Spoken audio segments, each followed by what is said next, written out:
안녕하세요. 라이트하우스입니다. 지난 12월 16일 부동산 안정화 방안의 일환으로 강력한 종합부동산 대책이 나오면서 특히 고가주택에 대한 규제가 강하게 들어가는 정책들이 많이 나왔는데요. 그러자 이를 보고 아직도 규제 지역을 피해간 곳 중 고가주택이 아닌 곳에 투기 수요들이 이동하는 풍선 효과가 계속 나타날 것이라는 전망을 보이며 이 상황에서도 투기를 유도하는 인간들이 많이 보이고 있습니다. 하지만 이들이 고가주택으로 포커스를 맞추며 사람들을 속이기 위해 자세히 알려주지 않는 사실이 있죠. 바로 고가주택과 함께 강하게 규제가 들어간 또 하나의 경우, 다주택 임대사업자들에 대한 규제입니다. 그래서 오늘은 임대사업자들이 받는 혜택이 얼마나 축소되었고 이로 인해 다주택자들의 매물이 왜 나올 수밖에 없는지에 대해 함께 알아보는 시간을 갖겠습니다. 지난 2017년 12월 정부에서는 임대사업자에 대한 혜택을 대폭 강화하며 다주택자들을 음지에서 양지로 끌어내는 정책을 사용했는데요. 이로 인해 다음 해인 작년 1, 2월에는 2017년 최고 등록 건수인 7,400여 건을 넘는 9,000건 이상의 등록 건수가 나왔고 특히 4월부터 시행되었던 양도세 중과배제와 종부세 합산배제의 영향으로 바로 전달인 3월에는 무려 3만 5천여 건이 등록되기도 했죠. 이로 인해 당시 많은 다주택자들이 임대사업자에 등록하기도 했지만 반대로 그 와중에도 끝까지 본인의 재산을 숨긴다든지 아니면 어차피 매물을 빨리 처리할 것이니 굳이 임대사업자를 등록하지 않는 사람들도 많았죠. 따라서 이후에는 2017년 수준의 등록 건수로 돌아갔다가 9.13 대책으로 임대사업자에 대한 조정대상 지역 내 양도세 중과 및 종부세 합산과세가 들어가면서 오히려 규제가 강화됨에도 반대로 등록 건수는 2만 6천 건대로 증가합니다. 그 이유는 9.13 대책의 핵심인 대출 규제 때문인데요. 당시 규제 지역 내 다주택자의 LTV를 0%로 규제했지만 임대사업자의 경우는 40%를 적용받을 수 있었으니까요. 하지만 이후에도 여러가지 대책들이 실시되면서 임대사업자들의 혜택을 줄여가고 있는데요. 어떤 혜택들이 사라지고 어떤 혜택들이 남았을까요? 우선 2021년까지 지방세가 감면되는데요. 취득세의 경우 4년과 8년 임대 시 기존 60제곱미터 이하 면제, 85제곱미터 이하의 경우는 8년 임대 시 50%가 감면되고 재산세의 경우 40제곱미터 이하 면제, 60제곱미터 이하는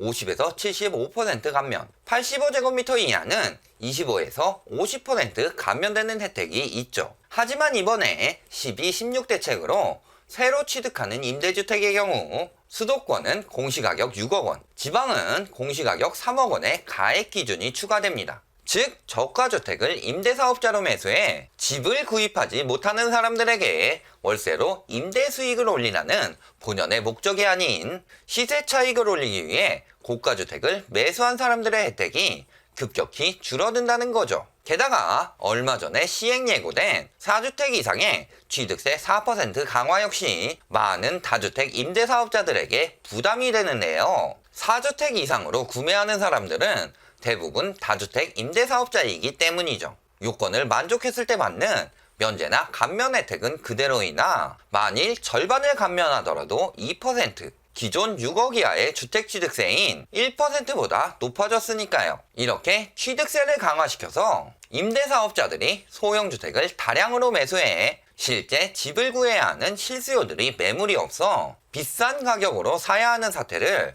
막겠다는 정책으로 보입니다. 두 번째로 보실 부분은 임대소득세 감면인데요. 작년까지는 2천만 원 이하의 임대소득에 대해 비과세였고 올해부터는 표와 같이 등록주택의 경우 임대소득세가 대폭 감면되는 반면 반대로 미등록주택의 경우는 대폭 증가했습니다. 이는 임대사업자의 본 취지인 집을 살 수 없는 사람들에게 저렴한 임대료로 공급하고 그에 따른 투명한 운영을 위한 것이라 딱히 건드리지는 않았는데요. 하지만 이번에 RTI 기준을 1.25배에서 1.5배로 늘리면서 전체적으로 월세 임대사업자들의 대출이 더 힘들어진 부분은 생겨났네요. 이에 따라 RTI가 올랐으니 임대인들이 월세를 올려받아서 맞출 것이라는 이야기를 하는 사람들도 있지만 현재 전국은 물론 서울까지도 아파트, 다세대, 다가구 할 것 없이 모두 월세 가격 지수가 하락하고 있습니다. 즉 월세 공급에 비해 수요가 줄어들고 있다는 뜻인데 마음대로 월세를 올려받을 수 있을까요? 세 번째로 대출 규제입니다. 9.13 이전에는 LTV 규제 및 대출 건수에 제한이 없었으며 투기 지역에서도 집값의 최대 80%까지 대출이 가능했죠. 하지만 9.13 대책으로 투기 및 투기과열 지구에 무주택이나 일부 1주택의 경우 LTV를 40%로 제한하고 다주택일 경우 LTV를 0%로 제한해 아예 대출을 받지 못하게 해버렸죠. 하지만 임대사업자의 경우 다주택이더라도 40%의 대출을 받을 수 있었습니다. 투기 지역 내 주담대를 이미 보유한 사업자나 공시가격 9억 원 초과의 고가주택을 사는 경우가 아니라면요. 이 부분에 대해서는 조금 더 기준을 낮추고 대출을 규제해서 다주택을 더 늘리는 것을 막아야 다주택자들이 주택을 다량 매수해 공급을 줄여 시세를 올리고 임대로 버티다 비싸게 팔아먹는 방법을 막을 수 있겠네요. 네 번째로 보실 부분은 임대사업자를 등록하는 이유라고 해도 과언이 아닌 양도세 중과 배제와 종부세 합산 배제입니다. 주택임대사업자의 경우 다주택이더라도 8년 이상 임대 시 양도세 중과에서 배제되며 85제곱미터 이하의 주택은 50%, 그리고 10년 이상의 주택은 면적에 상관없이 70%의 장기 보유 특별공제를 받을 수 있었죠. 게다가 5년 이상 임대하는 6억 원 이하의 주택의 경우만 적용되었던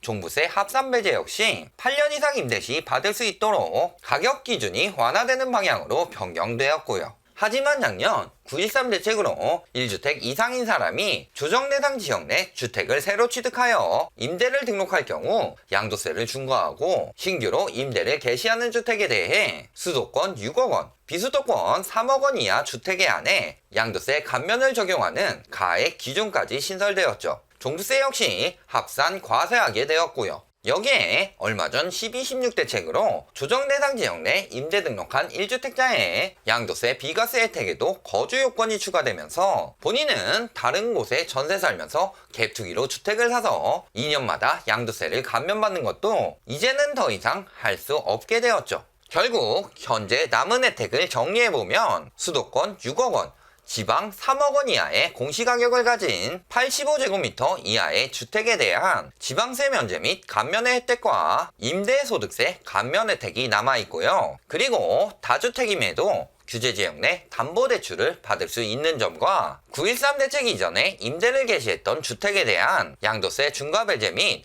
종부세 합산 배제가 남아있네요. 기타 4년과 8년 장기 임대 시 건보료가 40%와 80% 감면되는 혜택이 있고요. 결론을 말씀드리겠습니다. 그럼 임대사업자들의 9.13 대책 이전 임대 등록을 했던 주택들에 대해서는 계속 혜택이 남아있어 결국 종부세 합산과세가 안 돼서 부담이 적으니 아직도 다주택을 가진 임대사업자들이 매물을 안 내놓을 것 같나요? 저는 여기서 정부 정책의 단계성을 보고 있습니다. 우선 재작년 12월에 임대사업자들에게 많은 혜택을 줘서 임대 등록을 유도해 규모를 파악한 것으로 보입니다. 2017년 임대사업자 혜택을 줄 당시에도 분명히 임대차 시장 정보 인프라 구축이라는 목적성을 띠고 있다고 했으니까요. 그럼에도 세금 탈루를 하거나 단계에 처분하기 위해 등록을 하지 않는 사람들이 남아있자 9.13 대책으로 대출 혜택 등을 남겨놓으면서도 지속적인 규제로 장기 보유를 하라는 매수 심리를 유도해 임대사업자 등록을 더욱 권장하고요.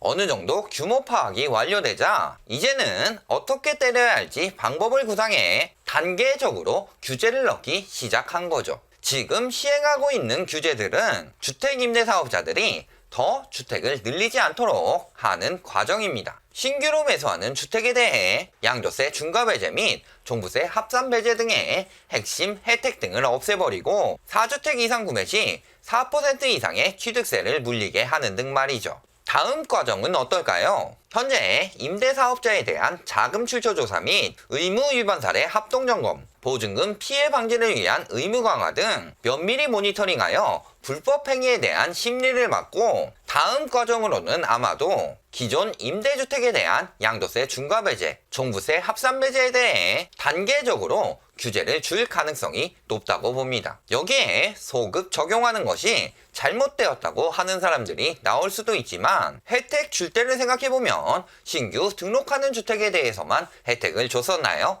혜택에 대해서는 소급 적용 환영, 규제에 대해서는 소급 적용 반대를 하는 것은 말 그대로 책임은 다하지 않고 권리만 누리려는 이기주의적 행위일 뿐입니다. 양도세와 종부세 등의 보유세는 그만큼 국가가 해준 인프라에 대한 세금인 만큼 당연히 지불해야 하는 것이니 잠시나마 혜택을 받은 것에도 감사해야 하는데 말이죠. 여기에 내년 상반기 중 주택 수요 공급 양측면에 걸쳐 추가 종합대책을 마련하겠다고 했습니다. 이는 기존 임대사업자들의 혜택을 되돌려 매물이 나오도록 해서 공급을 늘리는 것 역시 가능성이 있다는 소리죠. 이번 부동산 종합대책 역시 집값 안정화의 단계 중 하나일 뿐 아직 끝나지 않았습니다. 그간 서민들의 안정적인 주거지 공급에 편승하여 집값 거품에 일조하며 언제까지나 주택을 독점할 수 있을 줄만 알았던 다주택 임대사업자들은 앞으로 점점 더 막다른 골목으로 몰리며